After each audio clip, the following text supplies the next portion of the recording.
दोस्तों, क्या आपको भी सपने में मरे हुए लोग दिखाई देते हैं?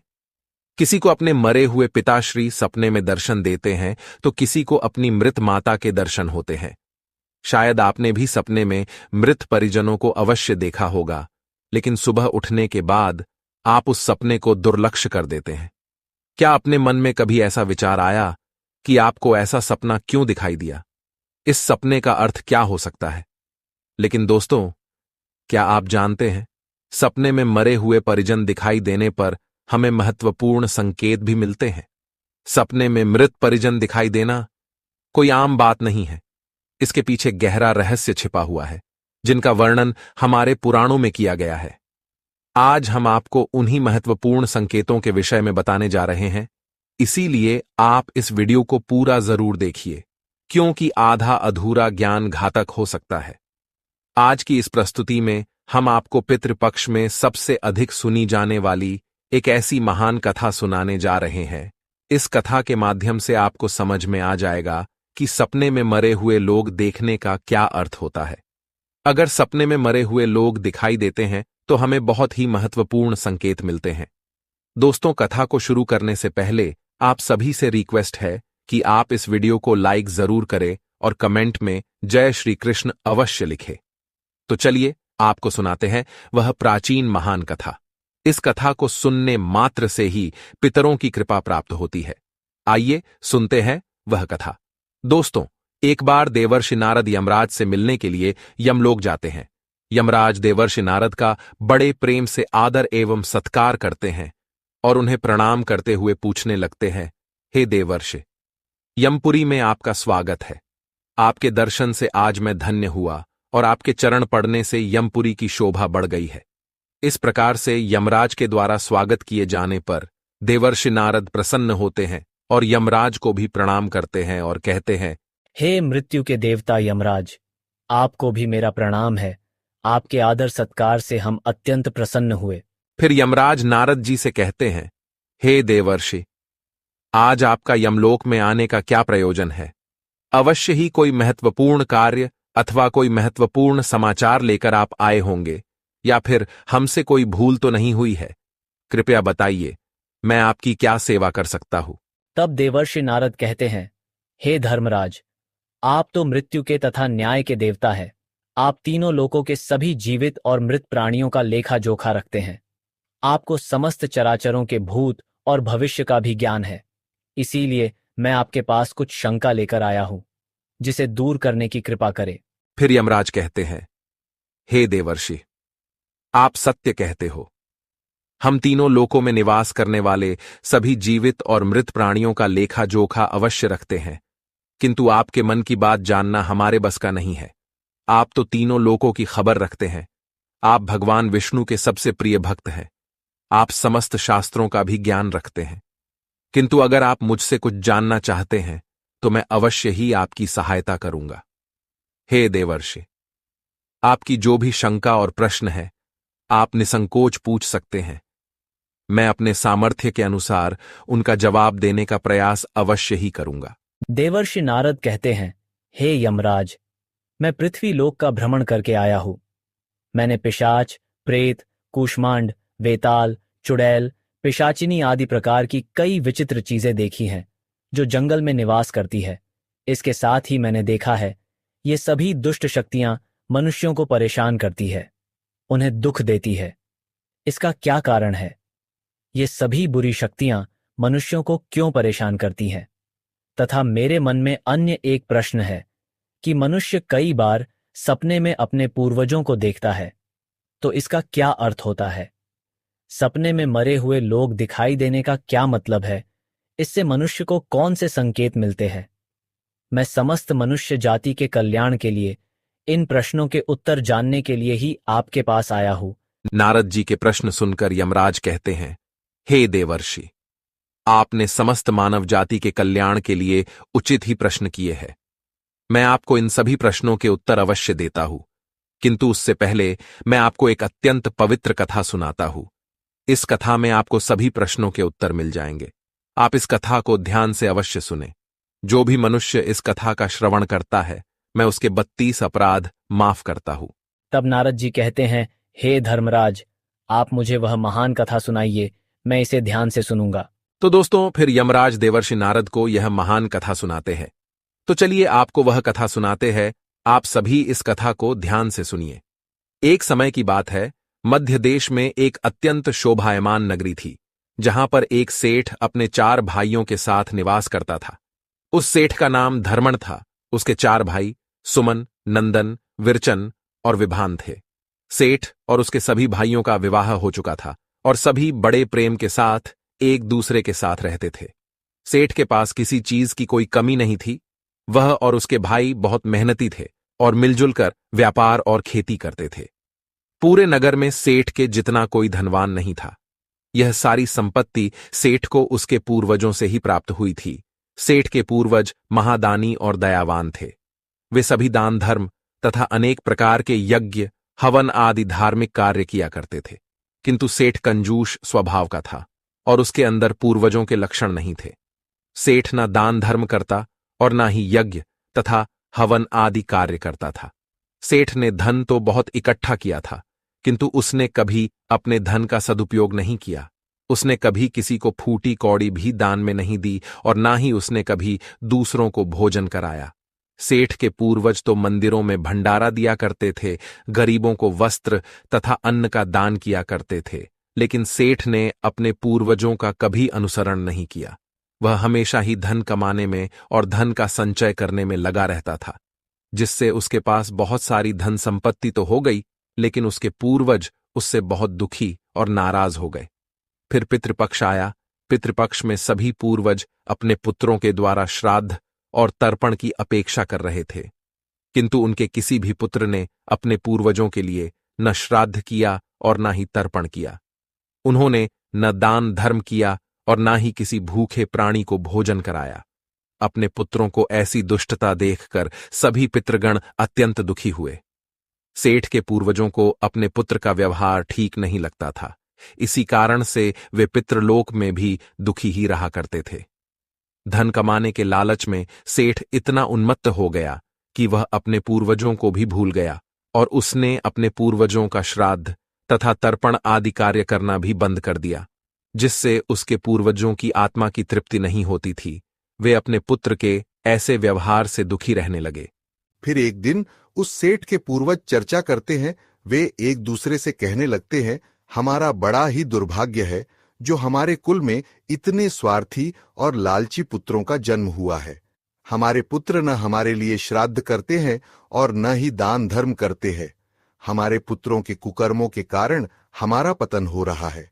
इस प्रकार से विचार करके वे सभी पितृ अपने पुत्रों से मिलने के लिए जाने के विषय में सोचने लगते हैं और कहते हैं, हमें यमराज के पास जाना चाहिए। अब वे ही हमारी इस समस्या का समाधान कर सकते हैं। हम सभी यमराज के पास जाकर उनसे हमारे पुत्रों को मिलने के लिए जाने की अनुमति मांगेंगे।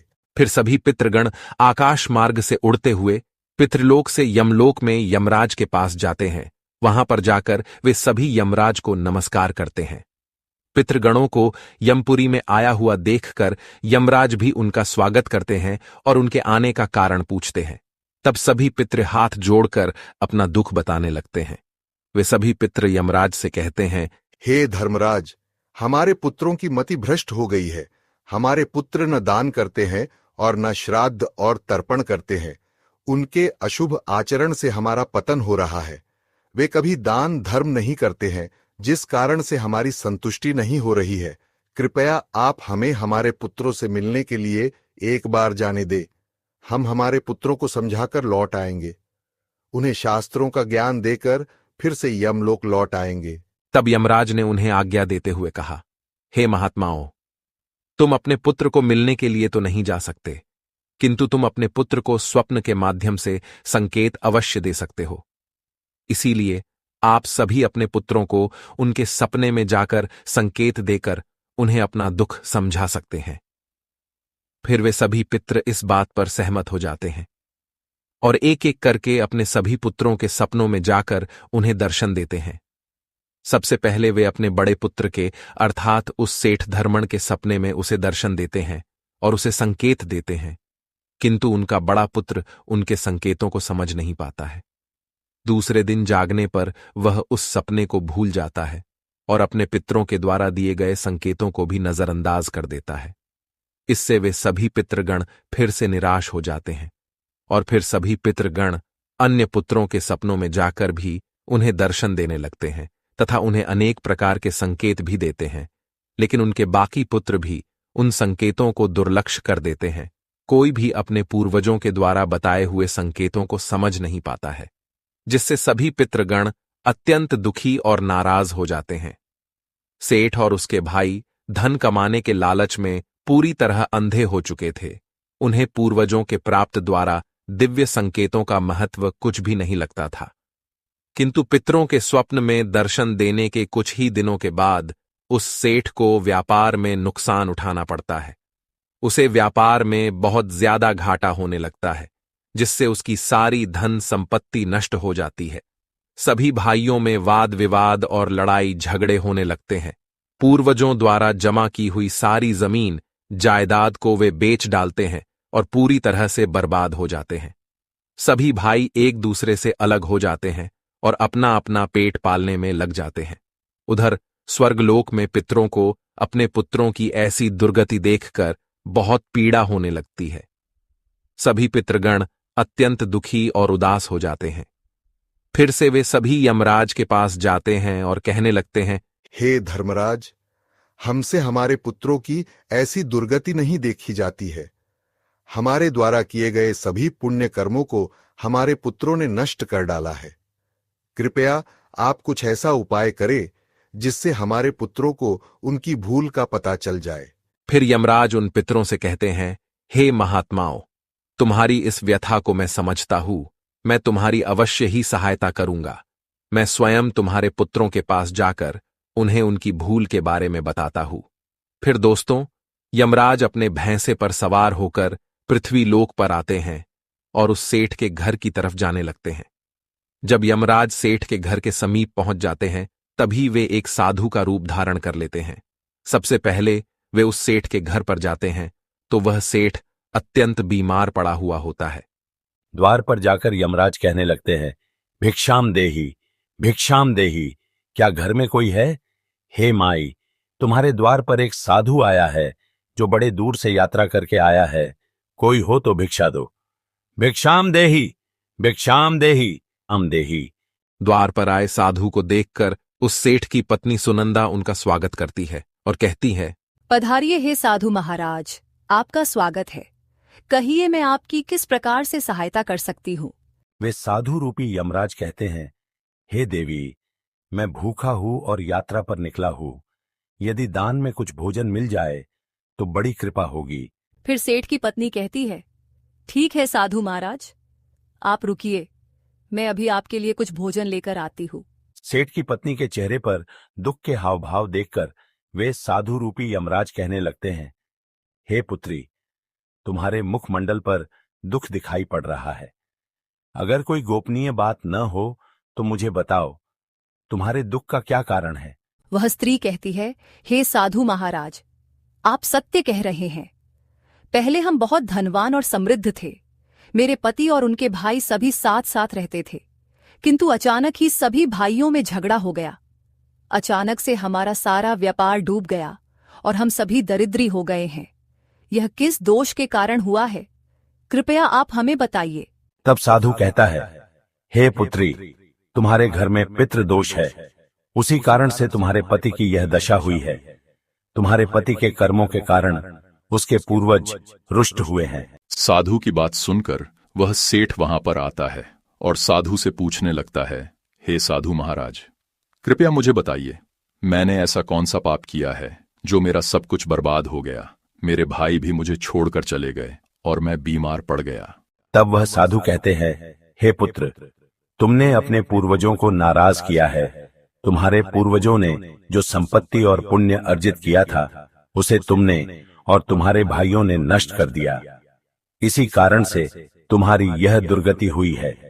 तुम लोगों ने अपने पितरों का श्राद्ध नहीं किया, उनका तर्पण नहीं किया। इसी कारण से तुम्हारे सभी पूर्वज तुमसे रुष्ट हो गए हैं। तुम्हारे पूर्वजों ने सपने में आकर तुम्हें कई महत्वपूर्ण संकेत दिए थे, किंतु तुमने उन संकेतों को दुर्लक्ष्य कर दिया और अपने पूर्वजों को अपमानित किया है। यही कारण है कि तुम्हारा सारा वैभव नष्ट हो चुका है। इस प्रकार से उस साधु के द्वारा बताने पर उस सेठ को सब कुछ पता चल जाता है। उसे याद आता है कि उसके सपने में उसके पूर्वजों ने उसे दर्शन दिए थे। वह सेठ उस साधु से कहता है, हे साधु महात्मा, आप सत्य कह रहे हैं। हमारे पूर्वजों ने हमें सपने में दर्शन अवश्य दिए थे, किंतु हम उनके द्वारा दिए गए संकेतों को समझ नहीं पाए। कृपया आप मुझे सपने में पूर्वजों को देखने पर क्या संकेत मिलते हैं, इस बारे में बताइए। फिर वह साधु कहते हैं, हे पुत्र, अब तुम ध्यान से सुनो। मैं तुम्हें सपने में पूर्वज दिखाई देने पर मिलने वाले संकेतों के बारे में बताता हूं। साधु रूपी यमराज कहते हैं, हे पुत्र, यदि पितरों का उद्धार नहीं होता है तो वे प्रेत योनि में ही मृत्यु लोक पर भटक रहे होते हैं। वे भूख प्यास से व्याकुल होकर अपने परिवारजनों के घर में प्रवेश करते हैं। सुनो वत्स, अब मैं तुम्हें उन सभी संकेतों के बारे में बताता हूं जो तुम्हें ध्यान में रखना चाहिए। यमराज ने साधु के वेश में सेठ को बताया, यदि तुम अपने सपने में अपने पूर्वजों को भूख और प्यास से व्याकुल देखते हो तो यह संकेत अत्यंत महत्वपूर्ण है। इसका तात्पर्य यह है कि तुम्हारे पितृ अभी भी प्रेत योनि में भटक रहे हैं। इसका कारण यह है कि उनके लिए उचित रूप से श्राद्ध कर्म और तर्पण नहीं किया गया है। वे अब भी अपने परिवार से आहार और जल की प्रतीक्षा कर रहे हैं। यह स्थिति तब उत्पन्न होती है जब पूर्वजों का तर्पण समय पर नहीं किया जाता या जब श्राद्ध की प्रक्रिया को पूरी श्रद्धा से नहीं निभाया जाता। तुम्हारे पूर्वज स्वप्न के माध्यम से अपनी पीड़ा व्यक्त कर रहे हैं ताकि तुम उनकी स्थिति को समझो और उनके लिए आवश्यक धार्मिक अनुष्ठान कर सको। इस समस्या का समाधान यही है कि अपने पितरों के लिए विधि पूर्वक श्राद्ध कर्म और तर्पण किया जाए। सेठ को और स्पष्ट करते हुए यमराज बोले, अगर तुम्हें अपने सपने में मृत पूर्वज जंजीरों में बंधे हुए दिखाई देते हैं तो यह अत्यंत चिंता का विषय है। यह संकेत इस बात का प्रतीक है कि तुम्हारे पितृ किसी बंधन में हैं और उन्हें मुक्ति नहीं मिल पाई है। यह स्थिति तब उत्पन्न होती है जब उनके श्राद्ध या तर्पण समय पर नहीं किए जाते या उनके लिए आवश्यक धार्मिक कृत्य अधूरे रहते हैं। यह दर्शाता है कि पितरों की मुक्ति में बाधाएं उत्पन्न हो रही हैं। इस समस्या का समाधान भी यही है कि तुम दान, श्राद्ध और तर्पण का आयोजन करो ताकि पितरों की आत्मा को शांति मिल सके और वे अपने बंधनों से मुक्त हो सकें। यमराज ने गंभीरता से कहा, अगर तुम्हारे पूर्वज सपने में मैले और फटे पुराने वस्त्र पहने हुए दिखाई दें तो यह अत्यंत अशुभ संकेत है। यह इस बात का प्रतीक है कि तुम्हारे पितृ अत्यधिक दुखी और पीड़ित हैं। वे प्रेत योनि में भटक रहे हैं और उनकी आत्मा को शांति प्राप्त नहीं हो पा रही है। यह तब होता है जब उनके लिए श्राद्ध कर्म, तर्पण और पिंडदान नहीं किया जाता। इसलिए जब भी इस प्रकार का सपना आए, अपने पूर्वजों की आत्मा की शांति के लिए तुरंत पिंडदान और तर्पण करना अनिवार्य होता है। सेठ से बात करते हुए यमराज ने समझाया, अगर तुम्हारे पूर्वज सपने में तुमसे कुछ मांगते हुए दिखाई दें तो यह इस बात का संकेत है कि उनकी कोई अधूरी इच्छा बाकी रह गई है। उनके जीवन काल की कोई अभिलाषा अधूरी रह गई थी जो उन्हें मुक्ति प्राप्त करने में बाधा डाल रही है। ऐसे सपनों में यह देखना महत्वपूर्ण है कि वे किस प्रकार की वस्तु की मांग कर रहे हैं। तुम्हें उस वस्तु या उसकी समरूप चीज का दान करना चाहिए ताकि उनके अधूरे कार्य पूर्ण हो सकें और उनकी आत्मा को शांति प्राप्त हो सके। जब उनकी इच्छाएं पूरी हो जाती हैं तो वे प्रेत योनि से मुक्ति पा लेते हैं। यमराज ने सेठ की ओर देखते हुए कहा, यदि सपने में तुम्हारे पूर्वज तुम्हारे सिर पर हाथ फेरते हुए दिखाई दें तो यह अत्यंत शुभ संकेत होता है। इसका अर्थ यह है कि तुम्हारे पूर्वज तुमसे अत्यधिक प्रसन्न हैं और तुम्हें अपना आशीर्वाद दे रहे हैं। ऐसे सपने इस बात का प्रतीक होते हैं कि तुम्हारे जीवन में कुछ अच्छा होने वाला है और तुम्हारे पूर्वज सदैव तुम्हारे साथ रहकर तुम्हारी रक्षा कर रहे हैं। यह संकेत तुम्हारे पितरों की प्रसन्नता का प्रतीक है जो उनके आशीर्वाद के रूप में प्रकट हो रहा है। यमराज ने समझाया, अगर तुम्हारे पूर्वज सपने में तुम्हारी ओर हाथ बढ़ाते हुए दिखाई दें तो यह अत्यंत शुभ संकेत है।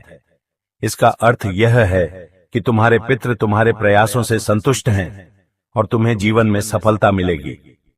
ऐसे सपने दिखना यह दर्शाता है कि तुम्हारे पितृ तुम्हारे साथ हैं और वे तुम्हारी उन्नति और सफलता के लिए आशीर्वाद दे रहे हैं।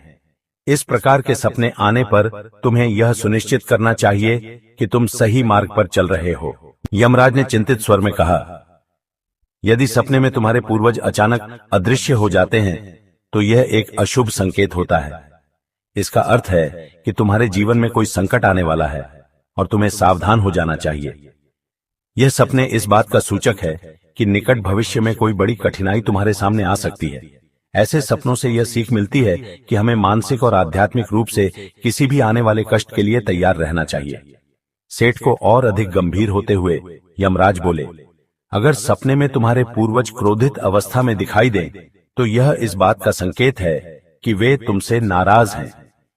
इसका अर्थ यह है कि तुम कोई ऐसा कार्य कर रहे हो जो उन्हें पसंद नहीं है और वे चाहते हैं कि तुम उस कार्य को बंद कर दो। यह एक चेतावनी है कि तुम्हारे कर्मों में कोई कमी है और तुम्हें अपने मार्ग पर विचार करना चाहिए।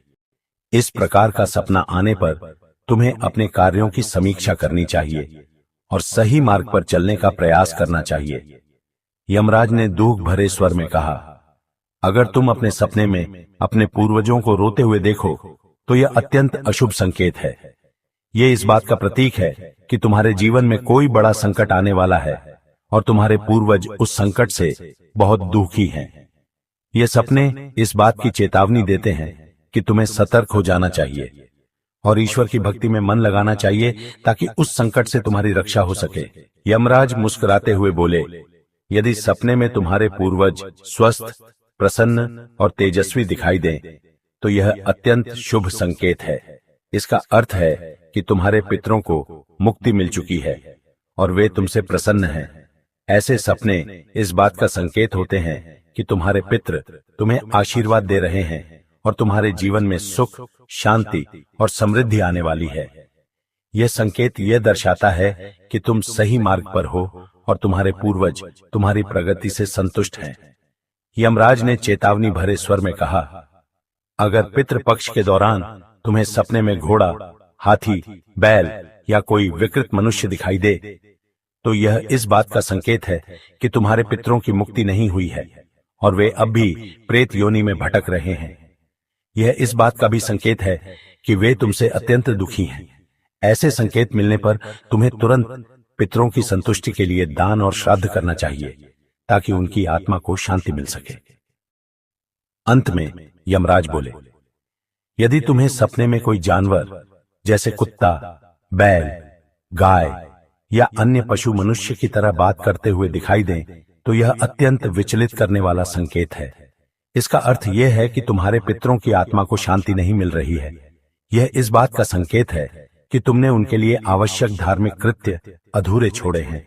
इस स्थिति में तुम्हें तर्पण, पिंडदान या अन्य धार्मिक अनुष्ठान करके अपने पितरों की आत्मा की शांति के लिए प्रार्थना करनी चाहिए।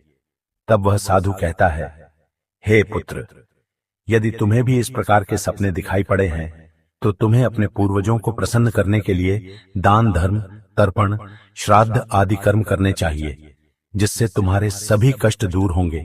उस साधु की बात सुनकर उस सेठ को अपनी गलती का एहसास हो जाता है और वह तुरंत ही अपने भाइयों के पास जाता है और उन्हें साधु के द्वारा बताई हुई बात बता देता है। फिर सभी भाइयों को समझ में आ जाता है कि उनके पूर्वज उन्हें सपने में आकर संकेत दे रहे थे। फिर वे सभी भाई मिलकर नदी के तट पर जाते हैं और अपने पूर्वजों के लिए श्राद्ध, तर्पण, दान, धर्म आदि कार्य करते हैं और अपने पितरों को संतुष्ट करते हैं। फिर एक दिन उनके पूर्वज उनके सपने में आकर उन्हें दर्शन देते हैं और उन्हें नाना प्रकार के संकेत देते हैं। वे सभी संकेत शुभ होते हैं।